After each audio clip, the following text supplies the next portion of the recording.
1999, 1777, 1. Tengah orang mau nang jalan. Aku mah toko di toko aku dah toko.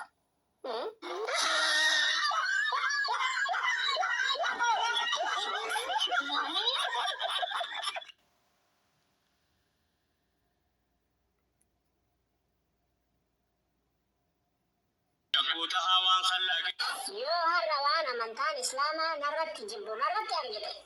Qarshii kuma kudhan si jennaan. Ani immoo qarshii kuma kudhanii miti yoo isiniin qajeelaa jettan. Inni isaatti hojjetaatiin keessan sanuma. Faayyoo natti isinarra maaliif silsilata kana diratta?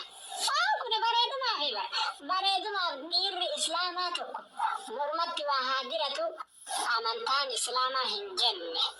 Akkaan Marri mormatti waa hidhachuu jechuun kirrii hidhachuu jechuudha.